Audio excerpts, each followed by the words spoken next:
Afraid with You by Tauren Wells. Welcome back to my channel.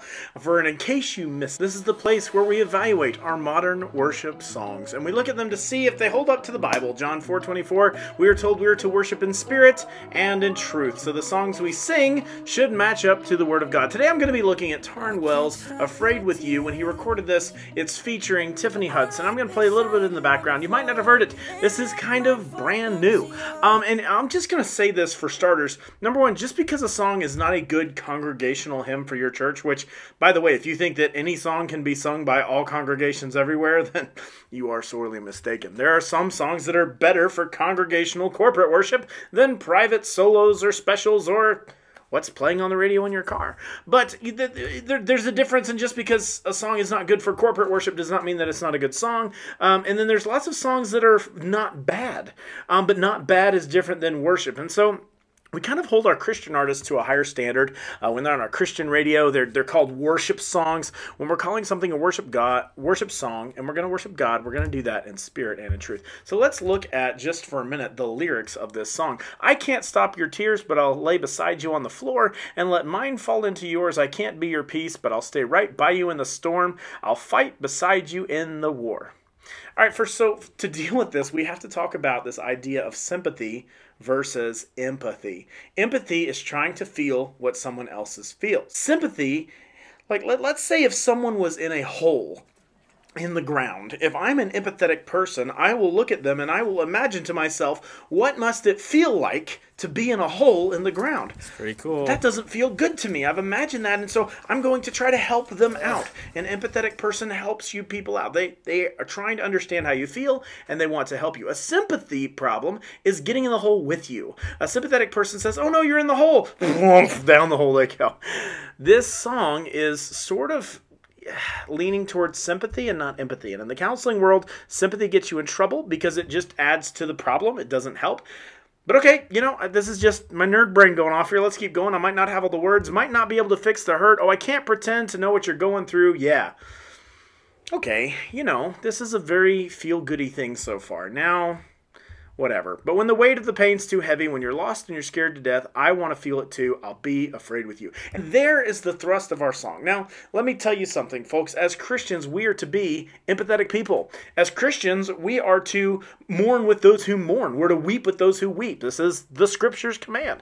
So we're supposed to do that. But we're also to go out and proclaim the good news of the gospel to all the nations, baptizing everyone and making disciples. And so if I find someone who is hurting, who is crying, who is having a problem, yeah, maybe I don't know what they're going through. But instead of adding to their disaster, instead of getting down in the hole with them, I do want to try to understand how they're feeling. But more importantly than that, I want to speak truth and life into that situation. And let me tell you something, friends. If you are falling down, crying on the floor, what you need is Jesus. What you need is the Lord. What you need is truth. You need the one who is able to lift you out of the miry pit. What you do not need is a crying Tauren Wells curling up beside you on the floor.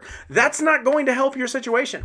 What you need is the truth of the gospel. You need to know the God that can actually help you. So as we just get started in this, I'm starting to have some trouble with this. But there's something very interesting that he says at the end that we have to look at in this song too. Because this song is not heretical. This song is not heretical. It's not a problem. It is man-centered. It's not God-centered. But there's something interesting he says here at the end. But before I get to that, I need to take just a moment and pay the bill. So I want you to hang out with me, and I want to tell you about what comes in this box. This box is kind of cool. There's a whole invention story there. You can read this if you order it. But this is just called the hand fan water bottle. And at first when you get this thing, I love this water bottle. It looks like a normal water bottle. And there is nothing special about this water bottle at all. And you're like, Joe, why are you wasting my time? Well, here's the thing. This is not the right lid for the water bottle. Here's the deal. I live in a place where the water is incredibly hard. So the first thing that I'm excited to see is a straw with a filter. And I've actually got this thing out. And what you can see here is like a cool little charcoal filter that they've done all this science stuff. And apparently it's like really good for filtering your water. So if you live in a place where water's a problem, this is a water bottle with its own filter. So that's a good start. But then this lid, this is not even the right lid. Watch this. I'm going to pull this off. This just covers the charging port for the fan. This thing has a fan on it. You can see it's on right now. Like, it'll like blow my beard a little bit. It's pretty awesome. So this thing has a fan in it. So it's got a little straw here on the side. Once you screw this thing together and you get it all set up, what you've got is a sweet water bottle holder. It holds the normal amount of water that keeps it from getting like way too heavy, but there's enough there that's going to last. So you got this bad boy, you pull out this deal, you've got a little bitty straw there, and then when you open it up, you got a fan. And the fan has 3 settings, and you can look there. And I don't know how long the battery lasts. The instructions say a really long time, but let me just put it this way. I haven't been able to run it down. You charge it with a little charging port on the side. You put the little fan cover on, and it just charges with a little cord. And you get in. Here's the best thing, because these water bottles are awesome, and that's wonderful. But here's the thing. I put this all in a little bag. You've got like 3 extra filters, an extra charging cord, a scrubby brush, an extra straw. Basically, when you get this thing, you got some carabiners. You're set for life. You are good to go. So I don't know how many of you are out there and you need to stay hydrated because maybe you sweat a little bit like Joe, or maybe you just want to stay cool. This bad boy is amazing. So here's the deal. I'm going to put a link to it in the description of this video. And if you follow that link, you can get a great deal on one of these hand fan water bottles, which I really do recommend. I like it. It's fun. It's awesome. I'm using mine, so I can recommend it to you in good faith, saying this will help keep you cool this summer and hydrated. So feel free to check that out in the link to my video. Well, let's get back to Mr. Tauren Wells' song about Afraid with You. In the very last part of the lyrics, if you Google it or if you look at the last part of the song, he's going to say this. So here are your takeaways. God is saying that if you're going to be like him, you have to love like him. And technically, that's sort of true. Not really, but sort of. You have to love like him. You have to love people who don't think like you, who don't look like you, who don't vote like you, who don't dress like you. And so I appreciate what he's trying to do. What Tauren Wells is trying to do is encourage people to get along, be nice to each other, and deal with their differences in a loving manner. That is awesome. However, God does not say that if you want to be like me, you have to love like me. That is not what God says. There's actually no scripture for that. Now, we do know that we should love like Christ loved us. But actually, a much more appropriate verse, God says, if you are going, I want you to be holy as I am holy. God actually desires for us to conform more into the image of Christ. And so this song is anthropologically centric. It's centered on man's experience, not the worship of God. So this cannot be classified as a worship song. And unfortunately, many of your Christian radio stations are just going to play this because they're not thinking about what true worship is. But the idea for Christians is that we are all to be holy as God is holy. Not that we have to just go full out and love everyone that's not like us. We should love everyone that's not like us.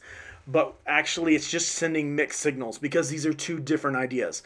Loving people like Christ did and then being like God are not necessarily exactly the same and equated and on parallels. I actually am supposed to become more like God in holiness. God's not as focused on the love part. I am to love my neighbor as myself. So all neighbors I'm supposed to love, and that's good. But at best, this is starting to get confusing.